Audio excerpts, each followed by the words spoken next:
कोई व्यक्ति अगर पढ़ाई करने का काम करता है, पढ़ाने का काम करता है, टीचिंग प्रोफेशन के अंदर है, तो वह व्यक्ति क्या करेगा, उसे पढ़ाना अच्छा लगता है। लेकिन अगर आप उससे कहो कोई बिज़नेस कर लो, तो ऐसा व्यक्ति जब बिज़नेस करता है, उसने कभी बिज़नेस सीखा तो है नहीं, ना उसके घर में किसी ने बिज़नेस किया, अब वो बिज़नेस करेगा तो फ्लॉप हो जाएगा। यदि कोई साधु, कोई संत बिज़नेस करने लग जाए और बिज़नेस माइंड उसका था ही नहीं, परोपकार की भावना थी, निष्काम कर्म करता था, उसका बिज़नेस फ्लॉप होगा ही होगा, क्योंकि उसके अंदर वह गुण है ही नहीं, वो गुण उसके अंदर विद्यमान ही नहीं है। जब गुण हमारे अंदर वो विद्यमान होंगे ही नहीं तो हम कैसे कर्म कर पाएंगे, वो स्वभाव ही नहीं है। कोई व्यक्ति अगर दुकान चलाता है और आप उसे बोलें कि जाओ जाकर आज लड़ाई के मैदान में दुश्मन के छक्के छुड़ा दो, वो व्यक्ति कांपने लग जाएगा, कहेगा मेरा धन ले लो, प्लीज़ मुझे मत जाने दो, मुझे नहीं आता ये लड़ाई, मैं तलवार चलाना नहीं जानता, मैं बंदूक चलाना नहीं जानता, मुझे पता ही नहीं है युद्ध क्षेत्र के बारे में। आप उसे भेज देंगे लड़ाई के लिए तो वो पक्का मरेगा ही मरेगा। तो ऐसे हमारा जो स्वभाव है, जो प्रकृति है, वो जिसे स्वधर्म गीता बोलती है, वो यह है कि जैसे हम अंदर से होते हैं वैसे ही हमें कर्म करने चाहिए। जिस व्यक्ति का जो टैलेंट है, कोई व्यक्ति सिंगिंग के लिए अच्छा होता है, कोई व्यक्ति डांसिंग के लिए अच्छा है, किसी को कला में इंटरेस्ट होता है। अब जो कला वाला व्यक्ति, एक क्रिएटिव व्यक्ति है, अगर आप उसे एडमिनिस्ट्रेशन में डाल दीजिए, वो एडमिनिस्ट्रेशन में फेल हो जाएगा, उसे पता ही नहीं लोगों को कंट्रोल कैसे किया जाता है। लोग आके उसके आगे रोएंगे, धोएंगे, गिड़गिड़ाएंगे और वो कहेगा कोई बात नहीं, चलो तुम्हारा कल्याण हो, और वह तनख्वाह बढ़ा देगा, वह उस व्यक्ति को माफ़ कर देगा। तो अनुशासन कैसे चलेगा, डिसिप्लिन कैसे चलेगा, उसके लिए तो कठोरता चाहिए, एडमिनिस्ट्रेशन के लिए कठोरता चाहिए।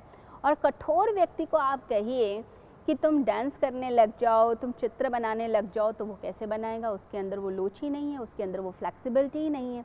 इसीलिए आज के समय में, आज के युग में ज़रूरी है कि पेरेंट्स भी बच्चे के स्वभाव को, उसके टैलेंट को, उसके स्वधर्म को समझें कि मेरे बच्चे के अंदर क्या चीज़ जो है, टैलेंट क्या है, क्या योग्यता उस मेरे बच्चे के अंदर भरी हुई है, जिसको मैं अगर मोटिवेट करता हूँ, प्रोत्साहित करता हूँ, तो मेरा बच्चा सफल हो जाएगा।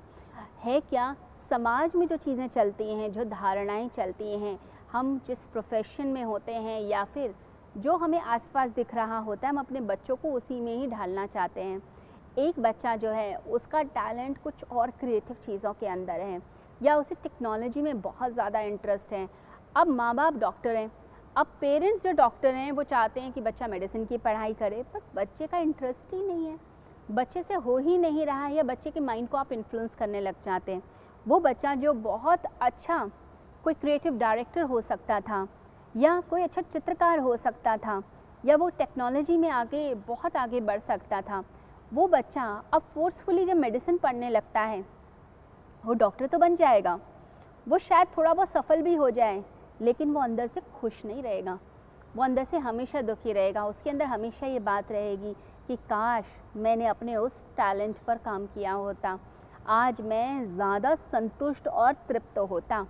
तो उसके मन में वही बातें चलने लग जाती हैं, और वो ऐसा नहीं है कि वो आपको शुरुआत में लगेंगी, जीवन के अंत में तो ज़्यादा वो चीज़ काटने लगती है कि काश मैंने उस समय अपने पेरेंट्स की उस समय ना मानी होती, या मैंने उनको समझाया होता कि मेरे अंदर क्या टैलेंट है, तो आज मेरी ज़िंदगी कुछ और होती, खूबसूरत ज़िंदगी होती। अब किसी को घूमने का बहुत ज़्यादा शौक़ है, ट्रैवलिंग का बहुत ज़्यादा शौक़ है, वो वैसे ही काम करना चाहता था, पूरी दुनिया घूम घूम कर फिर वैसे काम करना चाहता था, लेकिन अब उसे 9 to 5 की जॉब करनी पड़ती है, एक डिसिप्लिन में चलना पड़ता है, एक सिस्टम में चलना पड़ता है, वो व्यक्ति हमेशा दुखी ही रहने वाला है। रविंद्रनाथ टैगोर के बारे में कहा जाता है कि वह कुछ अलग ही प्रतिभा के धनी थे।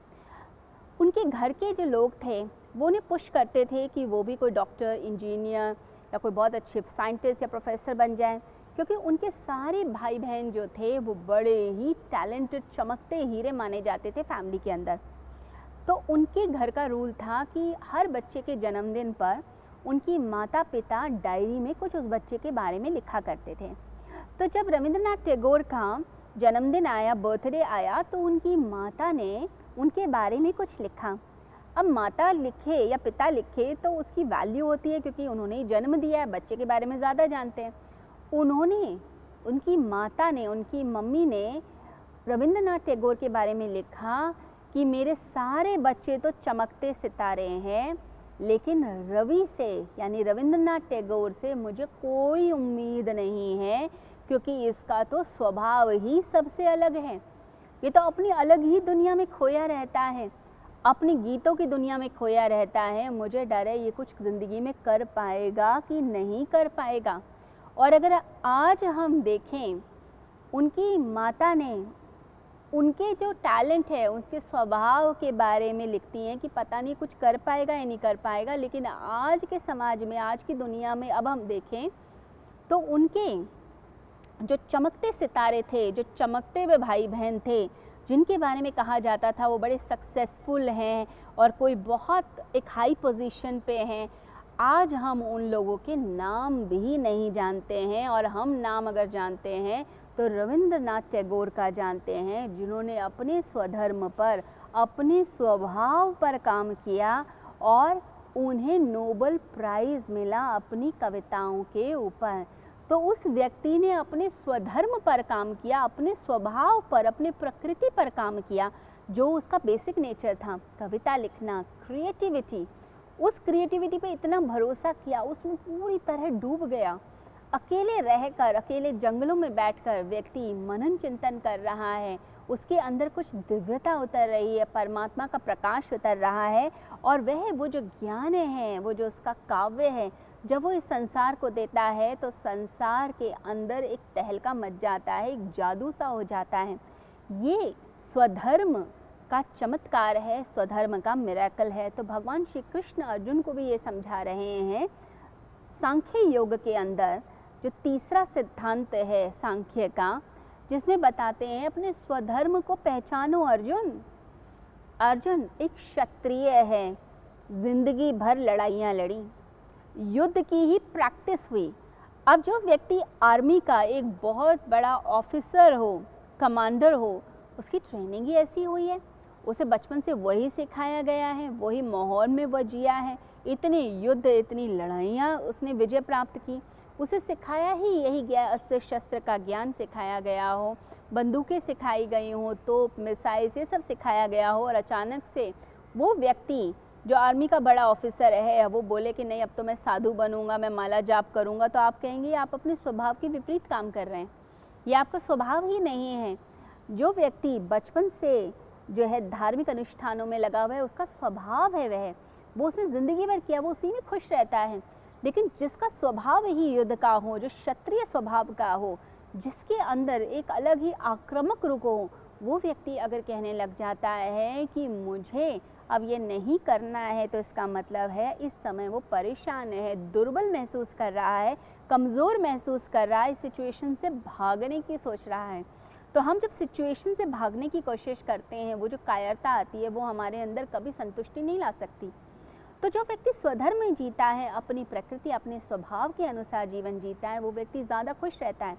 जिस व्यक्ति के अंदर जो टैलेंट है उसी को विकसित करना चाहिए। तो भगवान श्री कृष्ण इस बात पे जोर देते हैं गीता के माध्यम से, जो आज के युग में भी बड़ा प्रैक्टिकल है, कि अपनी प्रकृति, अपने स्वभाव को समझिए। आपका स्वभाव क्या है, आपको पसंद क्या है। कुछ लोगों की मैथमेटिक्स में इतनी रुचि होती है, मैथ्स का उनको इतना ज्ञान होता है, इतना मज़ा आता है उन्हें मैथमेटिक्स के अंदर। अब ऐसे बच्चे को अगर आप जो है किसी और फील्ड में डाल दें, उसे मेडिसिन में डाल दीजिए, या फिर उसको जो है आप किसी कला के क्षेत्र में डाल दीजिए, वो हमेशा दुखी रहने वाला है। लेकिन अगर उसी की फील्ड का कोई काम मिल जाता है तो व्यक्ति और उत्साह से काम करता है, और ज़्यादा उसको एनर्जी मिलने लग जाती है।